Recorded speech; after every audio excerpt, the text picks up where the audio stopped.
Welcome back to the morning show here on Arise News. Well, it's time now to review headlines on today's newspapers with the Ombudsman of This Day and Arise Media Group. And This Day's Newspaper Limited Group Executive Director, Kayode Komolafe. Good morning. Happy Sunday to you. You know how excited we get when you're here on so much. Sunday. Good morning, Steve. Good morning. Great to be here. Thank you very much. All right, let's go straight into it. We'll start with This Day on Sunday, where there are a few interesting stories today. The lead story being Tinubu meets ECOWAS leaders today, moves to restore democracy in Niger. And the three riders are quite instructive. Nigerian leader weighs option. UN, EU, AU tighten the noose on military leaders. Russia's Wagner Group signals support for coup plotters. Interesting issue that that everybody has been discussing for days. On top of that lead story, court won't overrun president's victory. Economist intelligence unit predicts, says Obi will emerge formidable force in 2027. And on top of that is an issue that we have discussed in detail today. Resident doctors reject 25% salary increase by federal government. Continued strike. That's on page 6 of today's This Day. And on top of the masthead, Atiku, governors, others meet ahead of PDP's stakeholders meeting tomorrow. If you tie that with the cover picture showing Alhaji Atiku Abubakar, Dr. Yoche Ayu, and a few of the PDP people, it simply says strategizing for the future. Last but not the least is the story on the window. Nigeria will work again under Tinubu, says Shetima, who is trying to inspire. This is like an inspiration talk to many Nigerians who are feeling the pinch of the economic reforms of the last 2 months. The rider says, insist nation's fortunes will change for good in the next 12 months. But the palliatives are for between 3 to 6 months, but it says that the fortunes will change in the next 12 months. So those are the stories. KK, any hope for the common man? Of course, there is hope for the common man. There's renewed hope. I like your optimism. Yeah, I'm an incredible optimist in matters of Nigeria. Great. Yeah, I rather err on the side of optimism. Yeah, you are right, Steve. The cover, the picture on the front page of This Day on Sunday is related to the political story, which about a strip about the meeting of PDP stakeholders, slated for tomorrow. There was another meeting, I think yesterday. I think the same story is also on the front page of The Nation. That's right. It's also on the front page of Tribune, and I think Punch also. So it's, if you like, you may say it's the political story of the day. And it has to be so because we are talking about the health, the organizational health of a very important political party in the land, the People's Democratic Party, the PDP. That is the party that was once in power for 16 years in this country. So it's only natural, for people to be interested in it.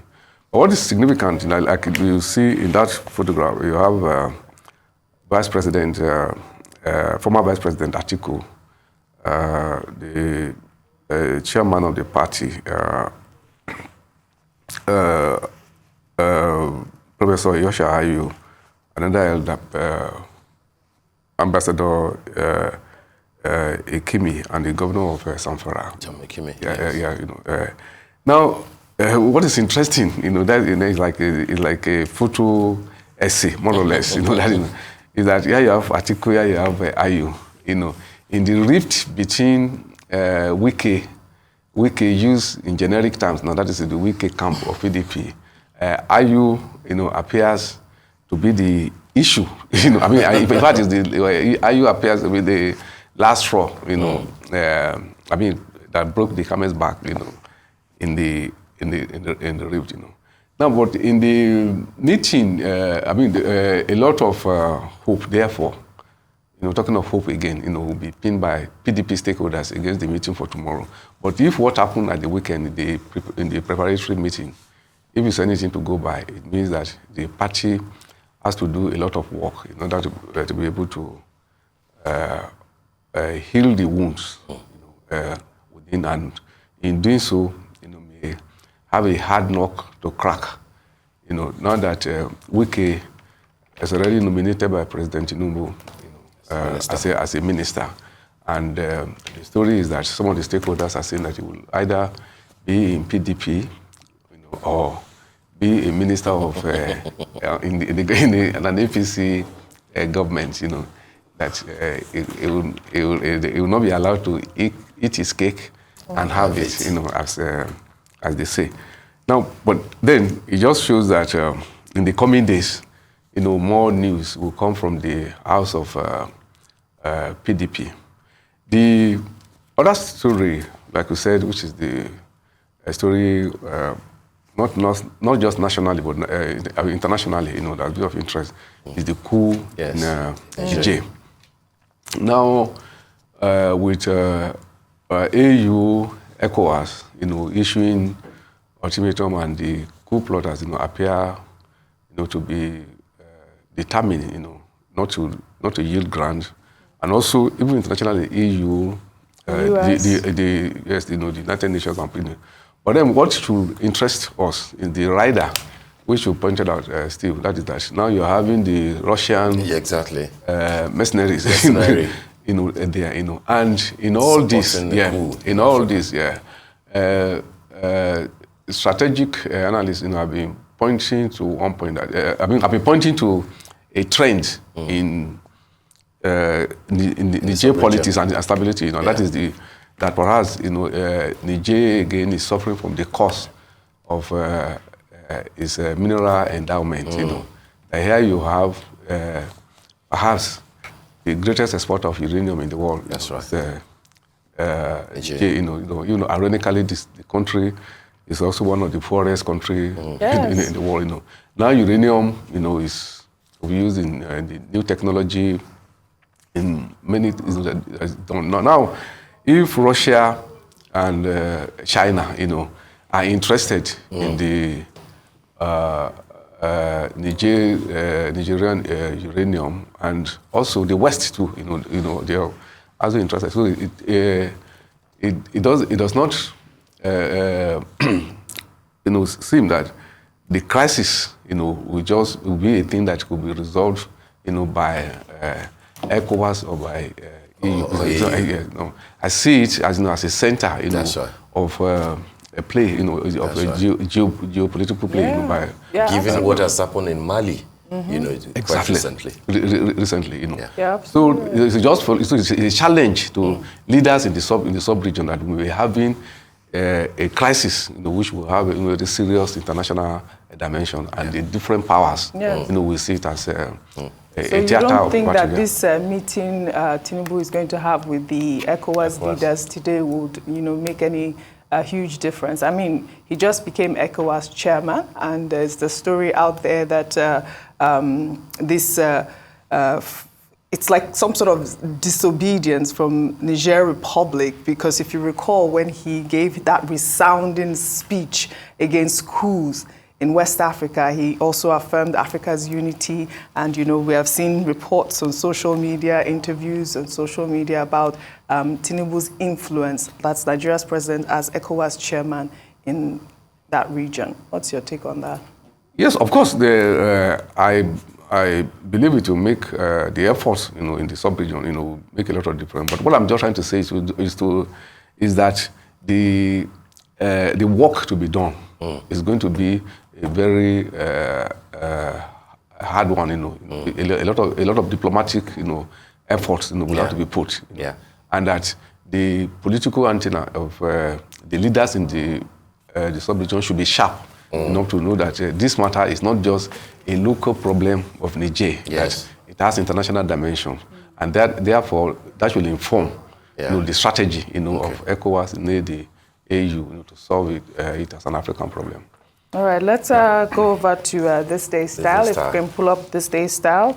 The picture there is of the First Lady of Kwara State, Olufolake Abdulrazak, the soft power behind the governor. They say behind every, how do you say successful that? Man. Successful man is a powerful woman, and she does appear to be a powerful woman. They're beside their husbands, actually. Yes, beside. No, beside. Right now, I mean, they've always been beside, really. So we have to actually change that quote, really. Absolutely. They can actually be in front if they like, you know. No, it should be. Why no? Yeah, Steve is always stretching it. Well, all right. It should not be gender equity. She's always, you know that Steve is a feminist.